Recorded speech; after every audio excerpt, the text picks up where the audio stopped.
Welcome to Dating and Other Fucked Up Stories. I'm your host, Rachel Ash. And today I have a guest star. A guest star that has already previously been on the show, but he was so damn good, we're having him back on the show. Welcome, Albert. Hello there. How are you? Anything changed since last you were here? I think you were here about, 2 weeks ago? 2 weeks ago? Yeah. Just looking for work. Looking for work? What does that mean? And how can we help you? I don't know. Not much has changed. It's just You want to start like going and venturing into like the escort business? You can like escort women on their gigolo. dates. Yeah.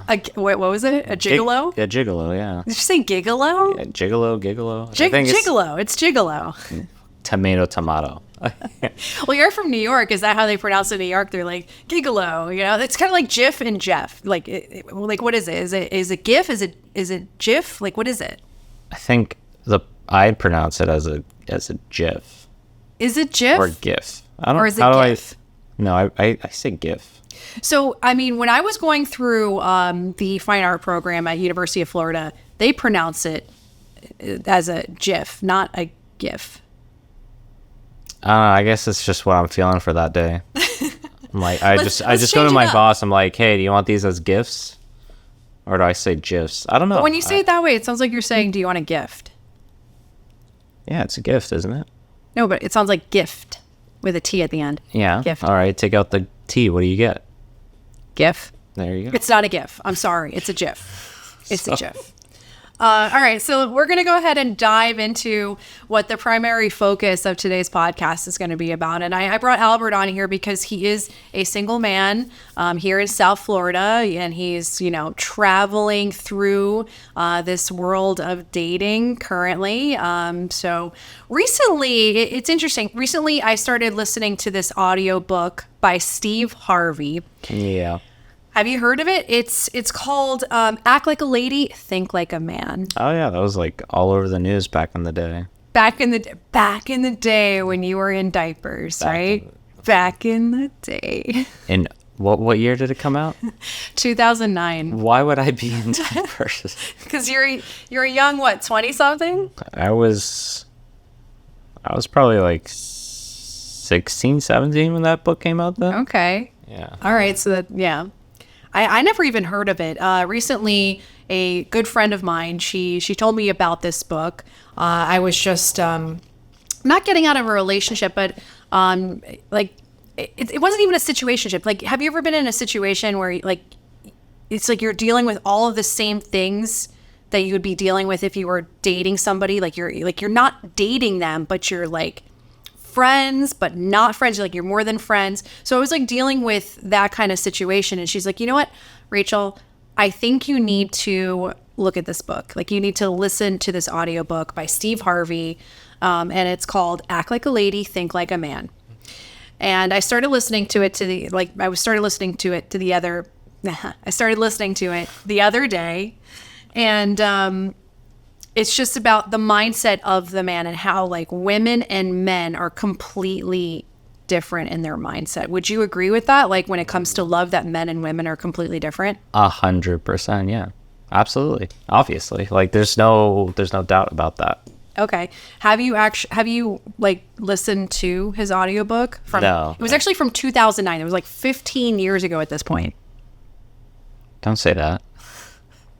Why? 15 years ago. 15 years ago. But I mean, men and women, I don't think men and women have really changed. It's just like technology is like the changing aspect. No, it's just, yeah. So it's like past 100 years or so, it's like we haven't really changed how we dated. It's just how everything is now seen is very different. Mm-hmm.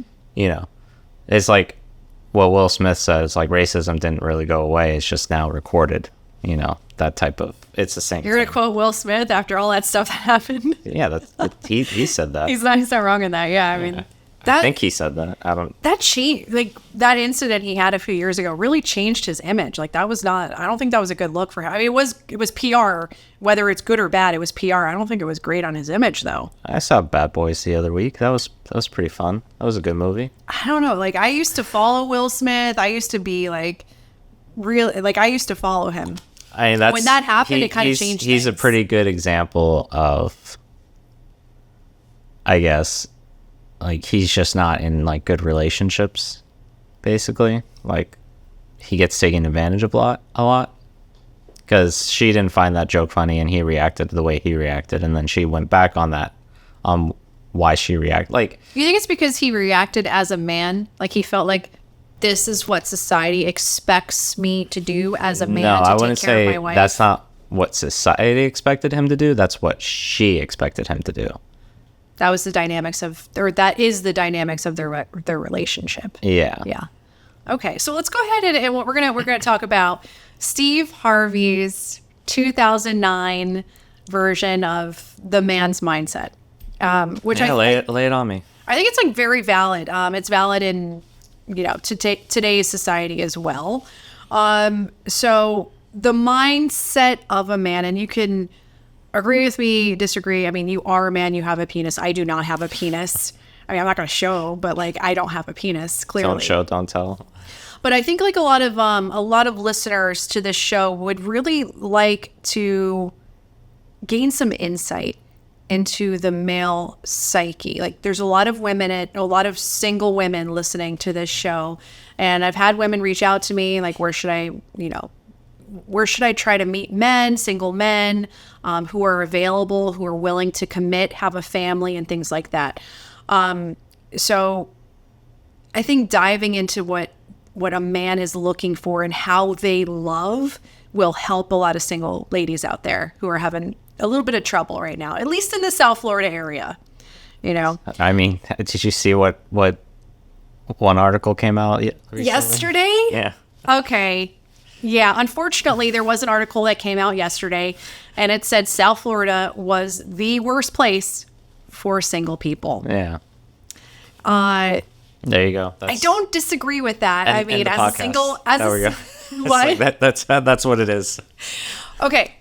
The reason I can't disagree with that is because I made this entire podcast based off of my shock and confusion of dating here in South Florida, just like the experiences I would have.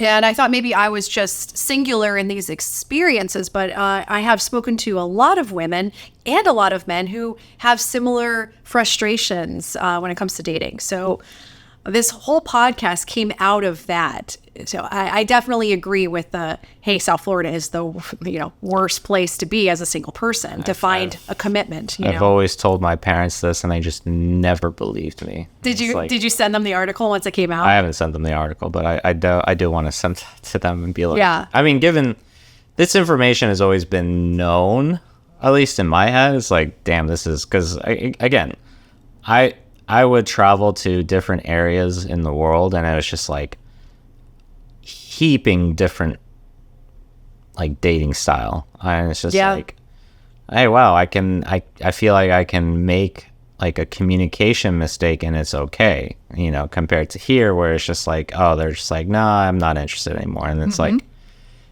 I just said one wrong thing doesn't mean, given the wrong thing wasn't like, oh yeah, these people, like, none of that kind of stuff. Yeah. It's just more of like, you just say something that was just like, oh, okay, she didn't like that, let me reshift. And exactly. But for them, it's just like, oh no, that's it. I don't want to talk to you anymore. It's like, well, it's like, so all right, cool. We've spoken about it a few times, or on these dating apps, they're basically vending machines, swipe, swipe, swipe, vending machine to try to get perfection.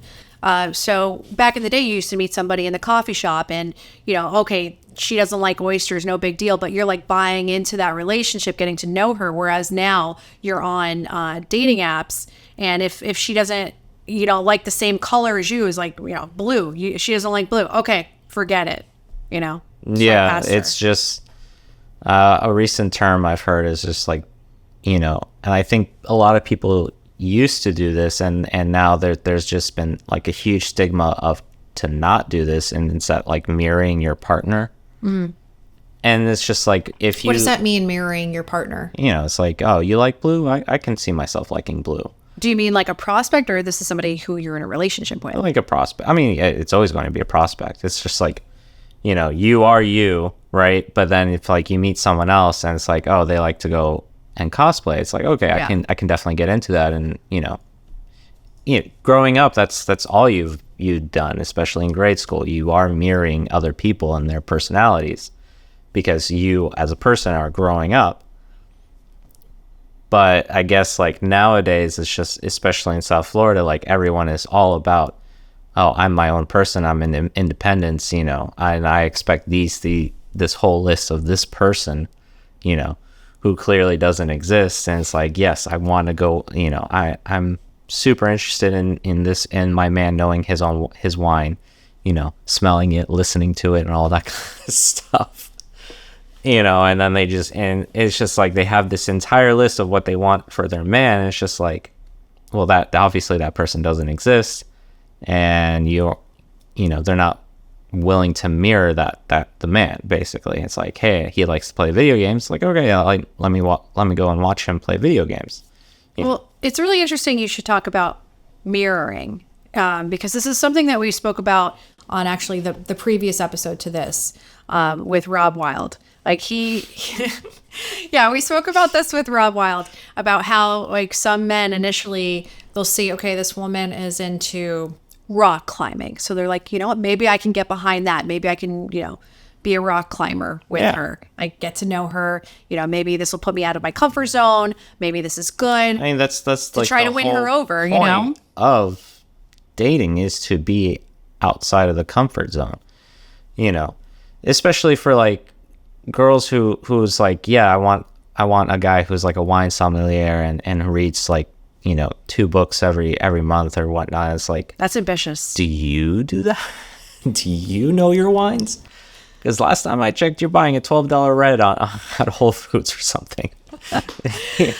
That's fair. I get that. Yeah. It's just like, but I think there's a fine line between mirroring that person and then just having like a facade and being fake in order to win over the affection of that other person that you find attractive. Which gets us to South Florida, and that's exactly right. what a lot of people are. Well, okay, so we could just go off on a tangent because, I mean, this is what we do.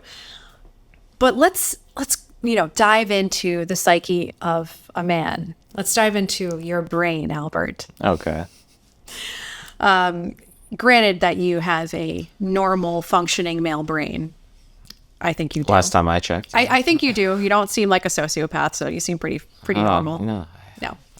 Okay, so Steve Harvey, his definition of what he thinks the mindset of a man is. And the mindset of a man is like how they identify themselves. It's who they are, what they do, and how much money they make is the mindset of a man. It's like men are very simple. It's just like, it's just like who they are, what they do for a living or what their purpose is, and how much they make. Like, that's how they feel like a man. Yeah. Those 3 items. What do you think about that definition of being a man? Like, who you are, what you do, and how much money you make. Yes. So he's speaking in terms of not all men, because this is a very American mindset, I would say, because here in America, your job is kind of your personality for some reason. That's just how it is. So like, is it not like that in other countries, in Russia and like other countries? No, not at all. Okay. Like the mindset. A lot of people in other countries live more comfortably, or they're just not defined by money. They don't live below their means, but they definitely don't strive to live like how Americans live, I would say. Because we're very materialistic. Like, it's known that Americans spend more on materialistic are willing items. to spend more, are willing to have this lavish lifestyle. And a lot of people in different countries are just like, hey, we got everything we need. I don't need the fanciest iPhone. Android works fine, all that kinds of stuff. So, but here in America, like, yeah, those are the three questions that help define a lot of guys, because that's just what a lot of people expect from you. It's like, who are you? It's like, well, I'm Albert. What do you do? It's like, I'm a video producer. I'm a content director. Like, how much money do you make? And it's like, identifiers. Yes. You gotta, given like every man in the world, I would say their main job and their purpose, like a lot of the times their purpose is to be able to provide and protect. That's just kind of what it is. I mean, that's interesting, because he says, like,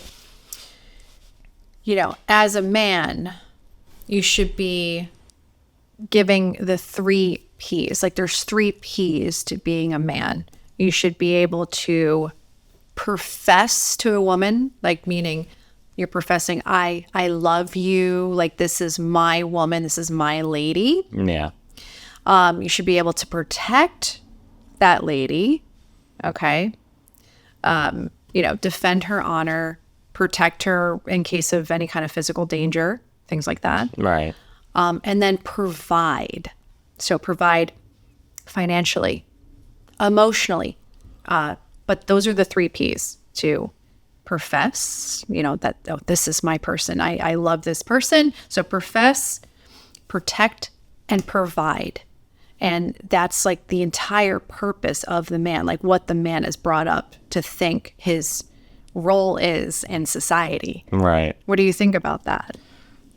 Profess is, I would say, also a very American terminology, because in Russia, like those types of countries, it's like, I would say professing is also, it's really important, but it's just not often said, because it's already it's already like, if I say I love you once, like that's it, like, But is it don't expected, expect, or like, is it more of like a social thing where guys feel like they can't say it, like they can't be open? No. So it's a very strong word in Slavic countries and Russia and all those types of things.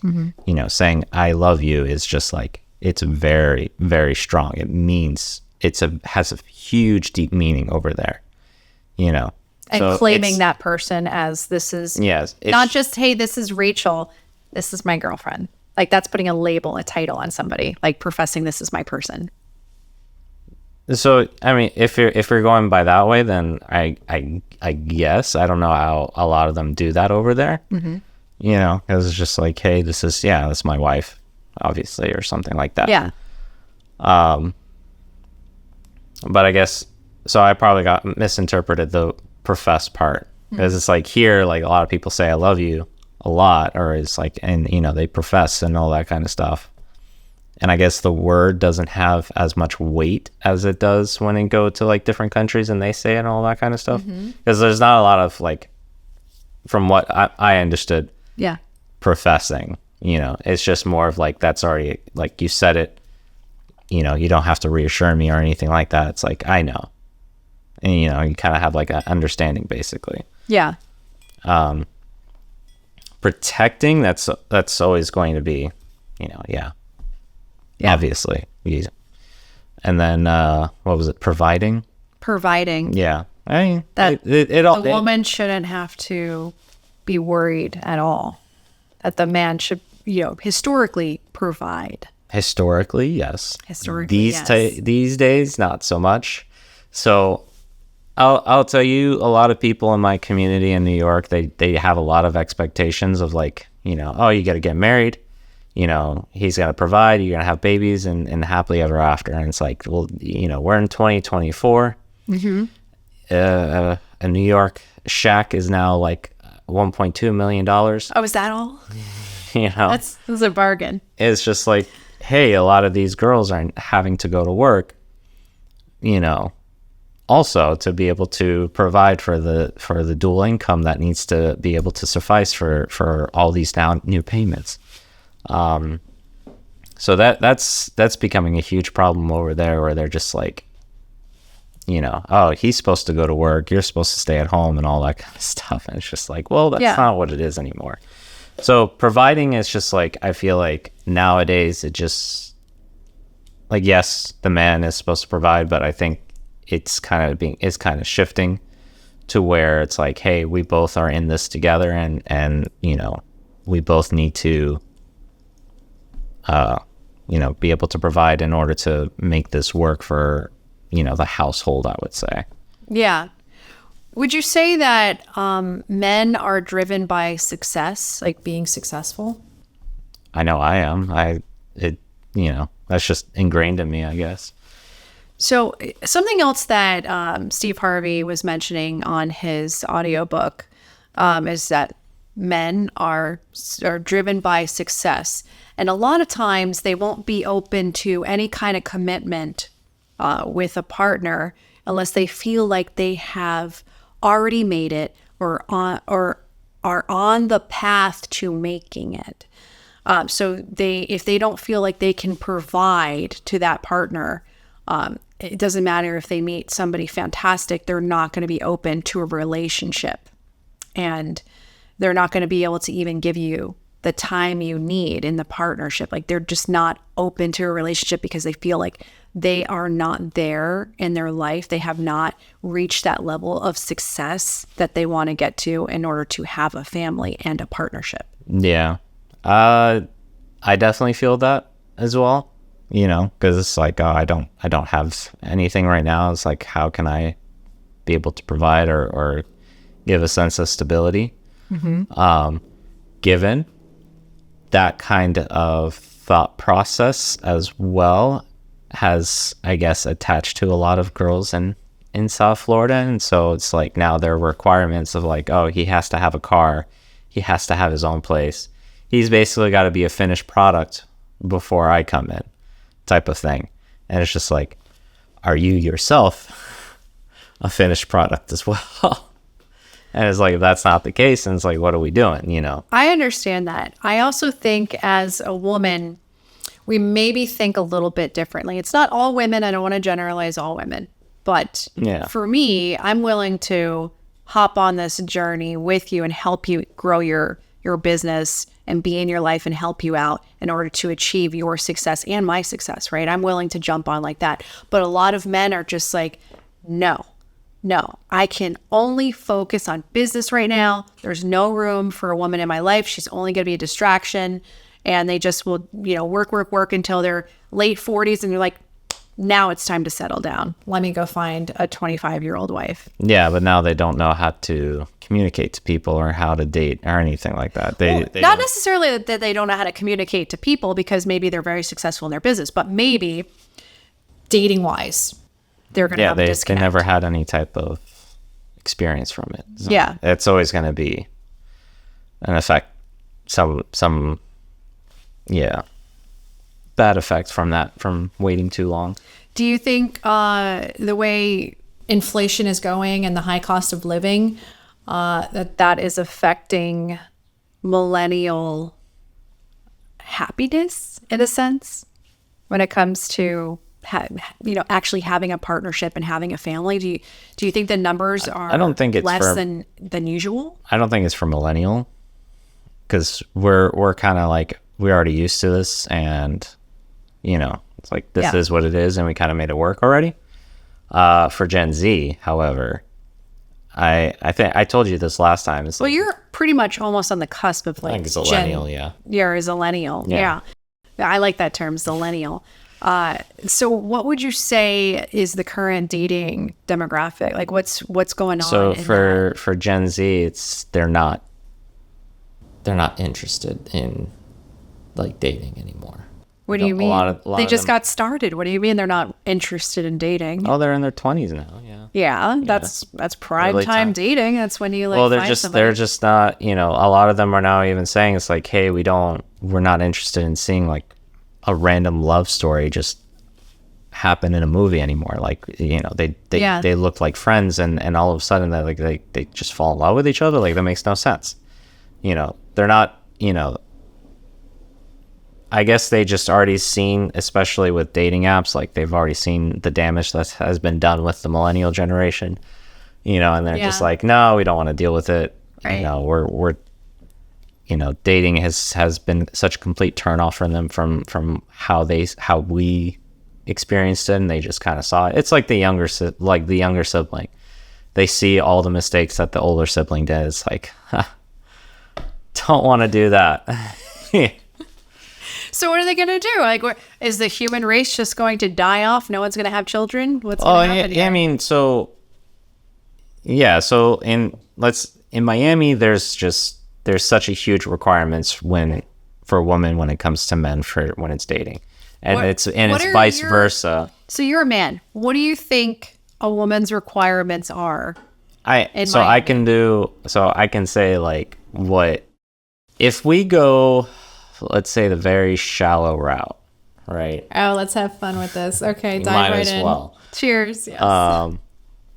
It's like, damn, I have to be driving like at least a Corvette, if not more. I have A Corvette? You can't just have a Tesla?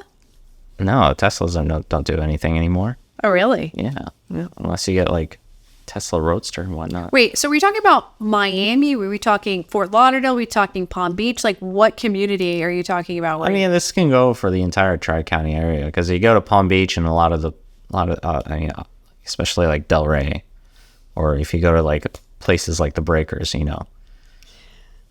there's already like huge expectations because they're just so used to that kind of lifestyle. Well, okay, so you've got old money. Old money would be Palm Beach. Yeah. You've got new money, Miami. And then you got Fort Lauderdale, kind of sits in between the two. I would say new money is in Fort Lauderdale. You have fake money that's in Miami. You got old money in Palm Beach, though. That's where old money's in Palm Beach Island. New money, I think, is a lot in Fort Lauderdale, and then you got a lot of fake money in Miami. Fake. Yeah, it's like in Miami. We spoke about this on the last episode. Where you've got somebody living in the projects driving like a Mercedes Benz. It's either that or they're just living in Brickell and driving. They're just stacking up that debt basically just to live that lifestyle. Yeah. I heard one guy on TikTok. He was being interviewed by one girl, and she's like super famous, not super, like she's TikTok famous, and she interviews like a lot of people in Brickell. And this guy spent $10,000 in one night. And like one of her questions was like, how much money did you spend in one night? Or like, what's the most money you spent one night? And he said $10,000. And she's like, what do you do? He said, I'm a dog walker. And it's like, is he just trying did you just spend like 3 months of your salary? But what's the intention there? Is his intention to actually have a relationship with that woman, or is it just to hook up with her? He spent $10,000 at a club. Yes, but what's the intention behind that? Just a highballing. To get with a woman? Just to see, I guess, if you are like on a VIP booth and you're paying for bottle service or anything like that, some woman, I guess, in the crowd would be like, oh, I want to be part of this, and then he'll be like, yeah, come on up, and then they just party with her and then see what happens. But he's reeling her in under false pretenses. Yeah. Okay, so according to Steve Harvey in his audiobook that I'm listening to from 2009, right, 15 years ago, okay, according to Steve Harvey, he says there's different type of fish. Like when men are considering women, they kind of like, the analogy he used was fish. Okay. Mm-hmm. You've got the sport fish, you have the throwback fish, and then you have the keeper fish. What's the sport fish? The sport fish are the women that you just hook up with. Okay. So what's the throwback fish? I guess they can be considered similar, like one of the same. Either like you don't pay attention, or it's just like a hit it and throw it kind of situation. Like you've got the sport fish and you got the keeper fish. The keeper fish is the one that you commit to and have a relationship with. That you get like a full meal out of? Is that what? You get a full meal out of. I know, it's like weird analogy. We got the producer kind of laughing backstage. It's funny. Yes. So he he brought it down to just like, because he loves to fish, so he used the analogy of fishing. And in fishing for him, like he's got the sport fish. It's just like catching the fish, catching the big fish, maybe taking a picture and throwing it back, right? Yeah. And then you've got the keeper fish, the one that you What's the bring throwback home. Fish? It's The- like, he said throwback. So I think throwback is probably that like related to the sport fish. is that like the one? It's like, oh, it's not too good. Let me throw it back. Like it's cringe. Let me throw it. It's not really. Okay, so I'm It's thinking not good like either the way. way it is. It's like, oh yeah, that one that wants to be caught, but you don't want it, type of thing. That's I like think the that's throwback probably fish. I think that's probably what he meant. Yeah. So the sport fish initially, so like you'll take a picture with the sport fish, but then you're going to throw it back because it's like it's a one and done. Like, oh, look, I caught it. Let me take a picture, throw it back. But the throwback fish but is the the one fact that that was you- never even a sport fish to begin with. Yeah. So the sport fish is the one you take pictures with. Yes, like a hot Right. girl, right? Yeah. Like a hot girl, like a trophy. And then so then the throwback fish Yeah. is one that you don't take a picture with, and you're just like, this is. Yeah, it's This was fun, but yeah, no. Well, not even that it was fun. It's don't- like I this don't is need not. a I'm not really record into of her. this. Like she's into me, but I'm not really into her. But then, Like, throw but her then back. like the keeper fish is one you put on your mantle. That's the one that you bring. That's the one That's the one you bring that home. starts singing. You scale it. Yeah. You fry it up, and you have an entire delicious meal with. fully commit to. Yeah. Fully commit to. You bring it home and put it on your table. You introduce it to your friends and family. That's the analogy he used, and that's like what I forgot what chapter. I'm not completely through the episode, but yeah, he basically was equating women to fish, and dating fish is like he was. making the analogy to dating. I fishing. don't think that. I mean, I'm not a guy who's just like, I'm not the guy who's trying to get the sport fish, I guess. I take pictures with all my fish. No, but what he was saying is, so going back to what we were talking about before, where there's a time of a man's life when he's ready, like he feels like he's successful, he's reached his level of success, and he's ready to bring in a woman. Right? Yeah, but he's. So when he's not, that's when he's going for the sport fish. That's what he was trying to say. When he wasn't ready, he was going for sport fish. Yeah, So but his the intentions 45-year-old, let's say, he's never fished, right? Yeah. That's his thing. And Why has he never fished? because he's been too busy reading about how to fish, let's say, I don't know that he or hasn't he was fished. just too busy trying to buy the boat.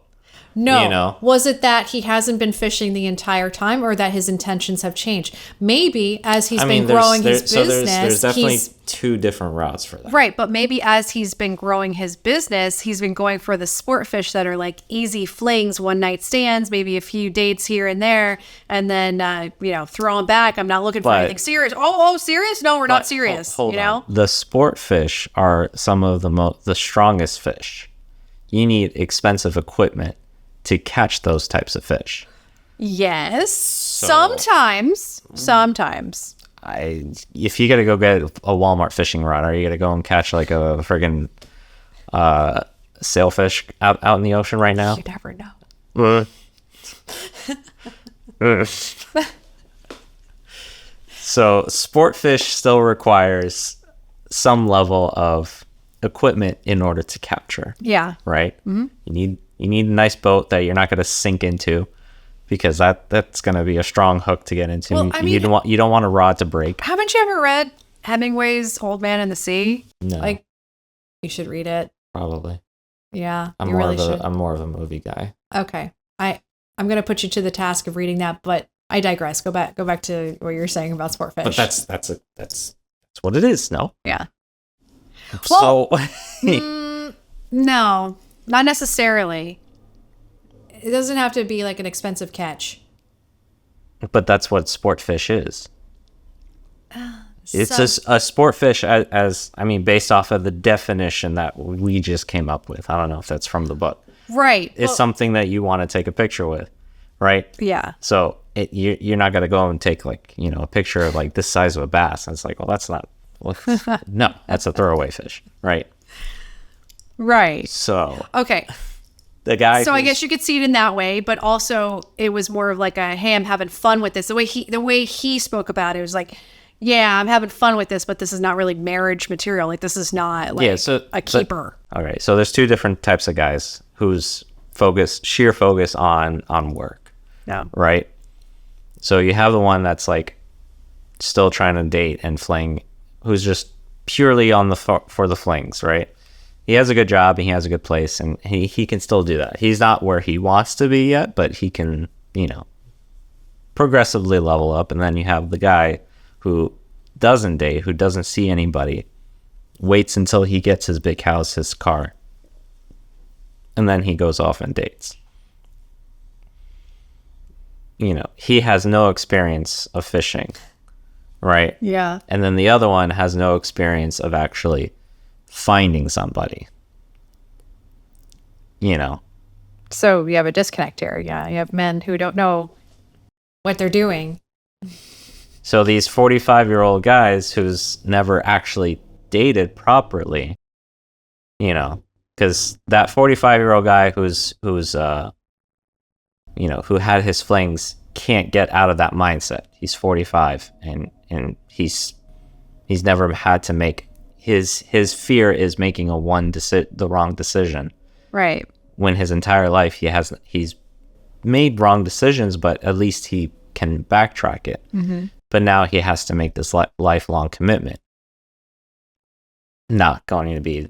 How do you make a lifelong commitment as a 45-year-old man? Like, how? Like, it just feel like I'm not 45. No, he's not 45. But what I'm saying is, like, you've already lived a good portion of your life, more than half your life already. Like, how are you going to change your mindset in order to suddenly commit and have a family if you've always been in this one mindset? I don't think you can, life? because, like, you have Dave Blazerian, who's still single. I know he's in his 40s, and that's a perfect example. Like, this guy had a trust fund. 6'5". He was over 6 Blue foot. eyes?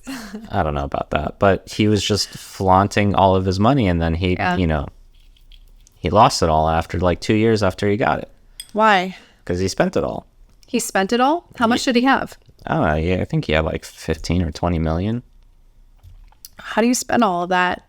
Well, when you hire the entire Dolphins cheerleading team to go and hang out with you, hire, not invite, hire. You spent money. You paid them to hang out with you, basically. Money runs out very quick, especially when you're trying to do a photo op of all of them in bed with you, just having breakfast or whatnot. Awesome. Yeah. So, yeah, you have those types of guys, and then you have the other types of guys who never dated, and then now they're trying to date, and it's like, well, I don't know how to talk to you. You're not my mom, type of thing. Oh my gosh. So which guy are you? I mean, I've dated. I've had long commitment relationships, so. Yeah? I'm not on the path. I'm not either of those paths. You're not a lost cause? No. Because you're talking about someone who's fully focused on their career to get to a certain point of. Well, not somebody, men, because that's what Steve Harvey was trying, like going back to what he was trying to say is like men are driven by the pursuit of success. Like they're trying to be successful. So you've got a point in your life when you're trying to get to that success, and the point of your life where you're like, I'm ready to take on a family. So everybody has obviously different versions of success, right? Yeah. Miami. What's Miami's Their version success is just like, hey, I want Drake's house and a Rolls Royce and a couple Rolls Royce in my driveway type of thing. Mm-hmm. That's their version of success, and they, everyone is striving to get to that point in Miami, especially in like every single one of them, and it is just. And then there's like a lot of the notion of like, oh, you know what? Let me just fake it till I make it type of thing. And it's like, well, no, don't do that. Does that frustrate you? Does it frustrate you because you haven't made it, so you feel like you can't provide to these women? Like, why? Because I know you've mentioned it a few times. So, like, what is it about this mentality that frustrates you, that upsets you? I don't think it's not. The frustration is not because it's like, oh, I can't get a sport fish to become my keeper fish type of thing. Because that's what that's what a lot of the guys in Miami are expecting, is like, oh, I want my sport fish to be my keeper fish type of thing. Oh, You know, Okay. like, yeah, I just want this like smoking hot babe who's never gonna have any type of, you know, loose skin for her entire life type of thing. oh, so like A super hot model. girl to be Yeah. your keeper fish. You want her to be super smoking hot. She's got to be very smart, kind. I hear from every man, oh, I'm looking for a kind woman, a kind, nurturing woman who's going to cook for me and take care of Yeah, me. that's all. And rub my back and, you know, take care of It's me. all BS. Yeah. Like at that point, You I'm know? just like, So, that like, sounds like a mom. the or girls something. want like a wine sommelier, and then the guys want like this smoking hot. Do we want a wine sommelier? I don't know. I mean, it wouldn't be terrible, you know, travel the world and You know, try just different listen to wine all the time. wines.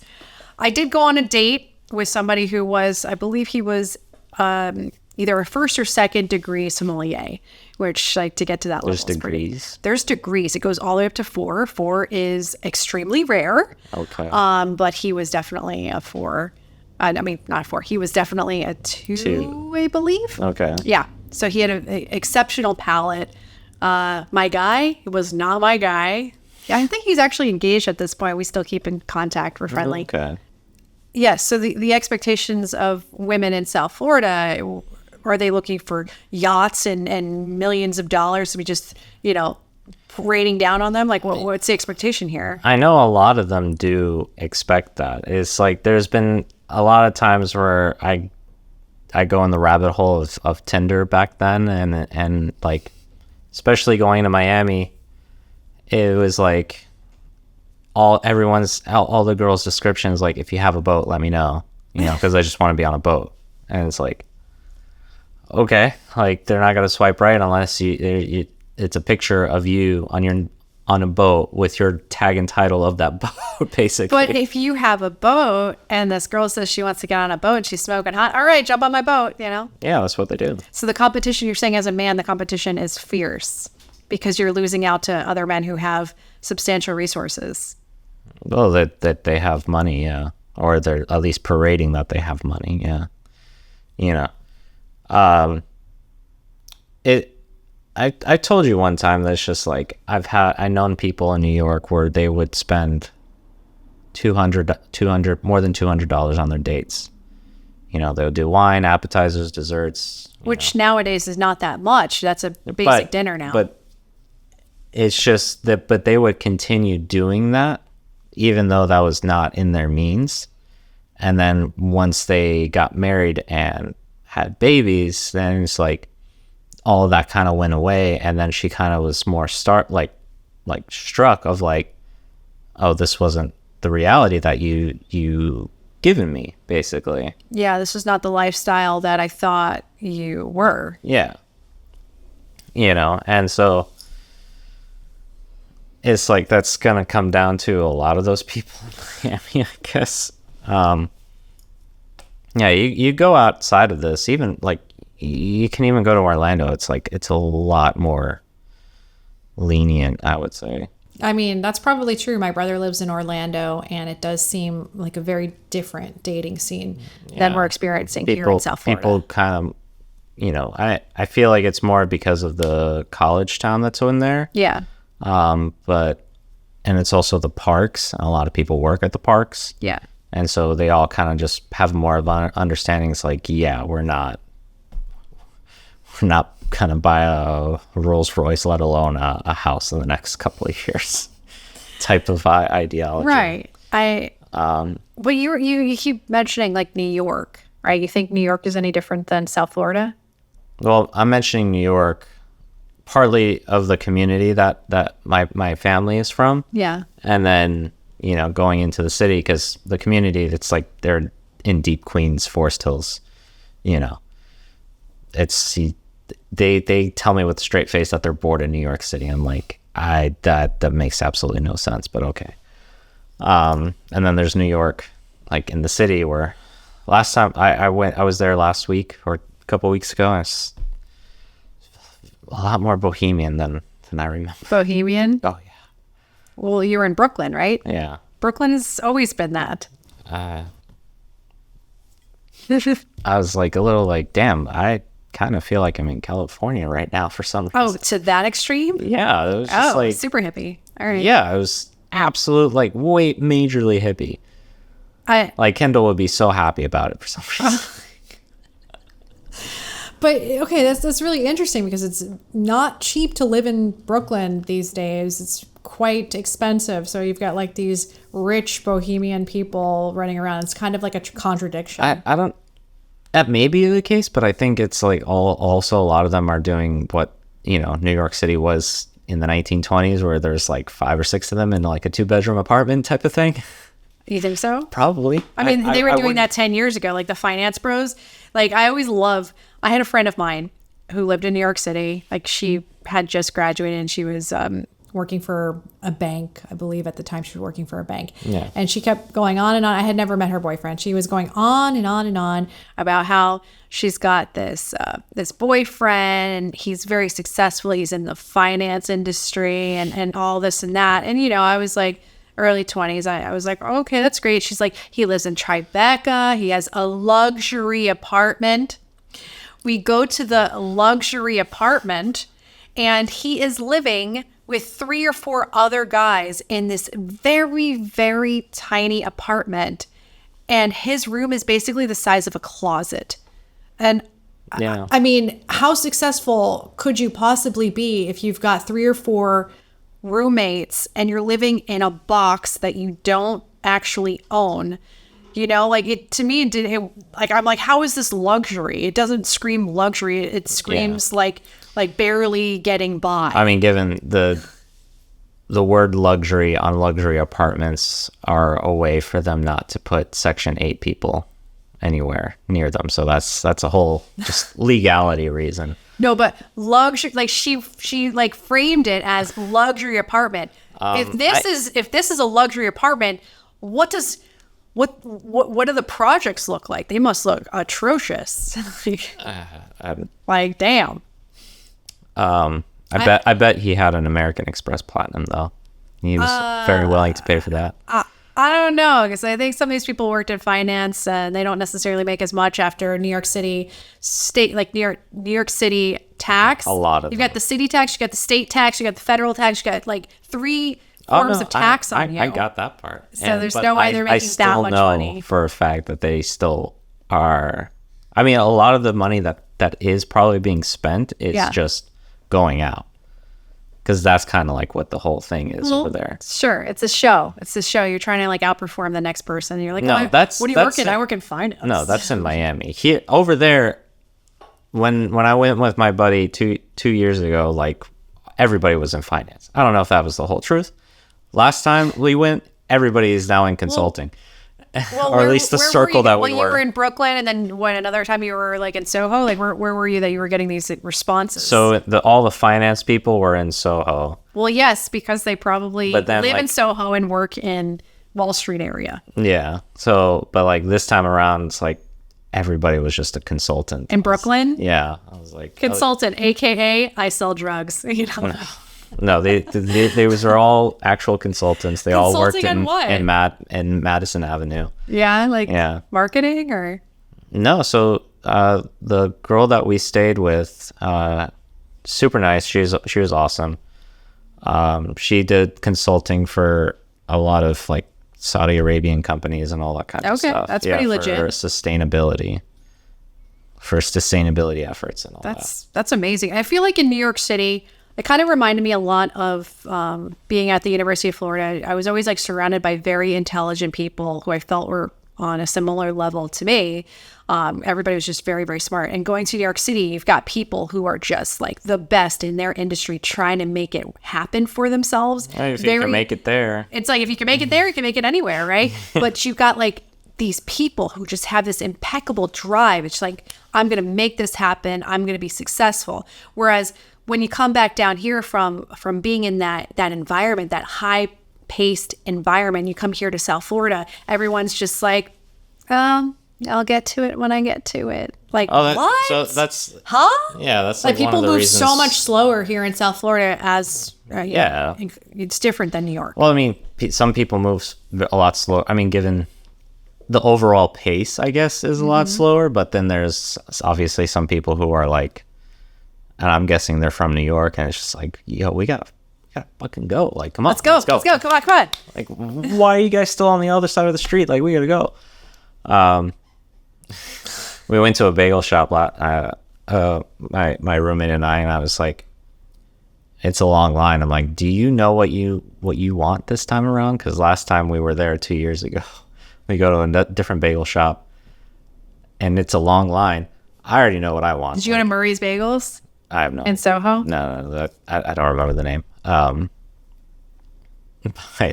we go through the whole, like, we're waiting in line, and then I finally get to order. I know it's like, I want everything toasted bagel, lox, cream cheese, and onions. Load it on.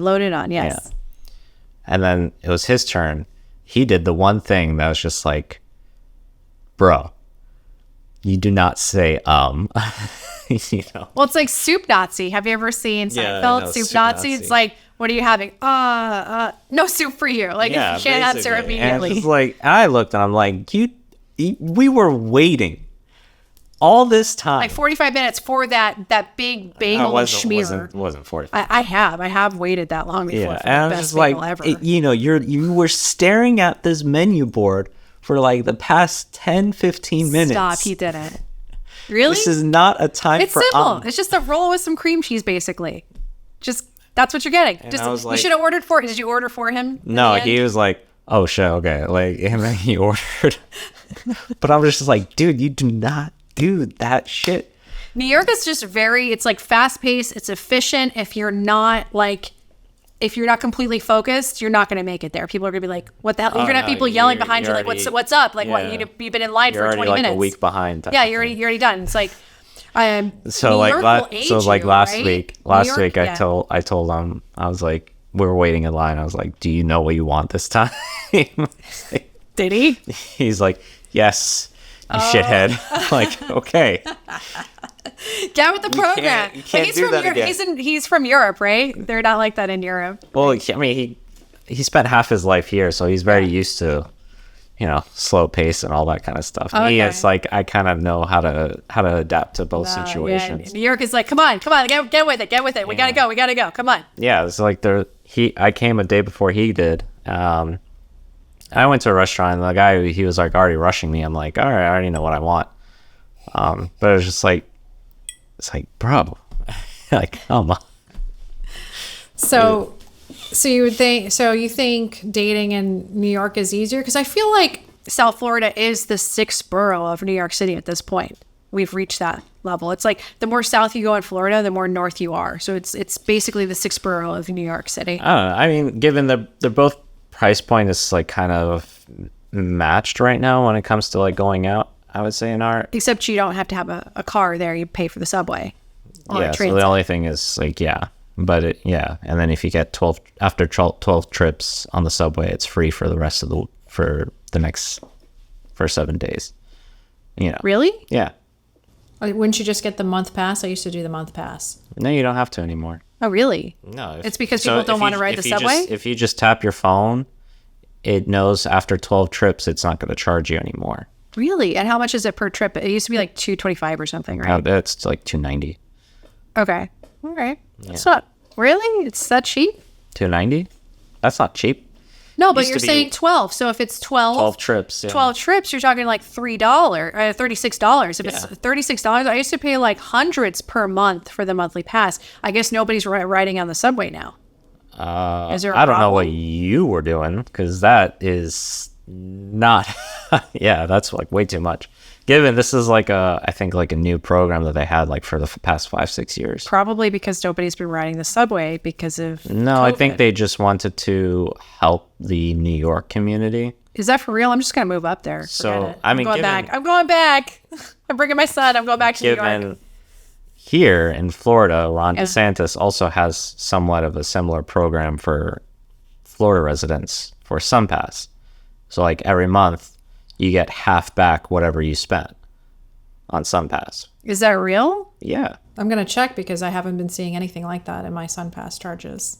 I think it may have expired. I don't know, or it hasn't even turned on yet. But last year, from July to November, I was seeing those charges come back. I was like, oh shit. Well, they should do that for the Brightline as well. It's actually not cost effective. Brightline is a whole. That's a whole other thing. I really wanted to, get on Brightline and go to Orlando, but we can't. We can't go to Orlando because it's actually more expensive. A lot of BOGOs, not recently.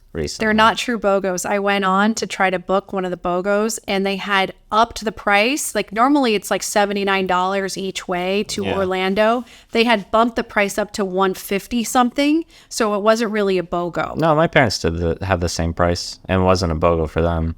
Yeah. That was like before. They spent $250 one way to Orlando, and they're just like, it's nice, but we wouldn't do that again. It's going to be one of those situations where people are going to do it one time. They're going to do it one time, but they're not going to do it one time. They're not going to do it consistently. My sister did it one time. Exactly. She did it to Miami. So this is not dating anymore, but not dating, but is it another fucked up story? So Orlando. So I think it works for more people who are from Orlando visiting to Miami than it is from Miami going to Orlando, especially for a lot of the tourists that are visiting the parks, because they can do a day trip to Miami. And I think it's more cost effective for them to do a day trip to Miami because you are traveling to a downtown area in Miami and everything's kind of like right there and like sort of walking distance. Because my sister did it. She was like, oh yeah, we went to Wynwood and we went to the design district. I was like, oh shit, it's like really close. Yeah. So, and then a lot of the tourists who visited the parks can go to Miami, take a day trip, they go back, and then they just fly back home. I think that was their whole idea of it, because for us, we were going to Orlando and we're kind of just stuck at the airport because there's no other means of public transportation after that. And it's like, well, what the hell? Well, also, so it's interesting because I was considering riding on the Brightline last year, and I saw that it's actually cheaper to fly from Fort Lauderdale to Orlando. Yeah. There and back. It was like $40 per person. Yeah. There and back. Like total per person. The Brightline doesn't. I mean, they've obviously spent a lot of money on it, and they're trying to get their monies back. They're trying to get profitable, but they won't even see profit for a few years, from what I understand. Well, it could have been a few years had they priced it accordingly. It should have been. Tickets can go up to $80, but that's like the highest point, not $150 or $170, because that makes absolutely no sense at that point. Exactly. So for one way. Yeah. For one way. If it was up to highest point is $80 and it's like one way, it's like, okay. Yeah. Maybe, because it's just more out of sheer convenience. And besides, if you drive on the turnpike, it's gonna be like $25 now to get from here to Orlando, because there's like one or two tolls that are like $12. But if you have 4 people on the car, it's very effective. Yeah. So I don't know. So you're not gonna like let's say you match with somebody on the dating apps in Orlando, you're not gonna like hop on the Brightline and go see them for a weekend. It's different than up north. Up north, you would do that. You get on a train and you go to Boston, right? Like that's a normal thing up north. Like you go to Boston. Try to convince someone to go to Boston when they're in New York. I have friends who do. Not New Yorkers. So. It's like. They wouldn't, like, a lot of New Yorkers wouldn't even go to New Jersey, and they're just like, you're from New Jersey? Don't get the fuck out of here. I know. My thing was like, oh, I don't go to the Bronx. Oh, I don't leave Manhattan. I don't go to the Bronx. Like, maybe I'll go to Brooklyn, like Williamsburg, but I don't leave. I don't leave the city. Like, I just stay in Manhattan. Like, that's my. Oh, Brooklyn is really nice. And then, Brooklyn's nice. It has like Park Slope, and you've got Williamsburg. And downtown area is really nice. Yeah. There. And then Queens also. Long Island City is really nice there too. Yeah. Yeah. So there's a lot more that I think is being built up. And So going back, and I know we only have like a few more minutes left, to Steve Harvey's, what he was saying. How do you feel about that? Like as a man? What was he saying? Under what topic? I would say. Under what topic? So. Men are We're definitely done with the fish. So yeah, about how men are driven by success, and then you can't really settle down until, like, a man doesn't feel like he can really settle down until he's made it. Like, the man has made it, so he's ready. Yeah, I mean, I have that stigma in my head too, and I think, I mean, it's definitely an American cultural thing. It's just like we are driven by our jobs, and that it becomes our personality and all that kinds of stuff. It is somewhat unfortunate to have it that way. Like, hey, I feel like I have to establish myself before I can start dating, rather than like, hey, I would much rather find love and we can build upon each other. Yeah. But would you feel the most secure in your manhood in that way, or would you feel like you have to already make it? To feel most secure of my manhood. Well, what I mean is, like, let's say a so woman's if we're making more talking than about a masculinity. Yeah. But like, if the woman's making Yes, more I than would you, like if you met a woman, she's making more than you. Oh, and you feel like I've had men say, I feel emasculated because you make more money than me. No, Like, I personally do not give a shit. I feel like it's like, hey, you make more money than me, great. The higher the score for us, the better, you know. Good. It's like a very It's like- team effort. It should be a team effort. It's I a mean, that's partnership. what it is. Like, now we're in this dual income society. It's gonna be a lot tougher to. It's like, you know, who gives a shit if we're together, and it's like, all right, now we make, you know, 160 or 180 together. It's like, great. yeah. You got a promotion? Fucking fantastic. You know, if it's in a household, you know, it's all one income at that point anyway. True. So you're not traditional in thinking, oh, the woman is the one who takes care of the family and nurtures, and I mean, for the nurturing, you know, I guess it's a lot easier to have it come from, you know, from the female perspective, and then, you know, the men has the nature side.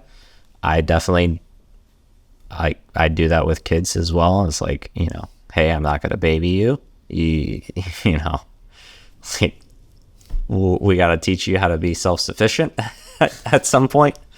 You know, I'm very much that kind of guy. It's like, you know, Like Aaron going through your pantry the other day, yeah, I'm like, dude, what stealing all your spicy chips. like what are you doing over here, man? Yeah. Well, that's all the time we have left for today. Thank you, Albert, so much for joining us yet again to talk about dating and other fucked up stories. Thank you for having me again. And perhaps we'll have you on again to talk about something very controversial. Oh, we'll see. All right. Until next time, this is Rachel Ash signing off.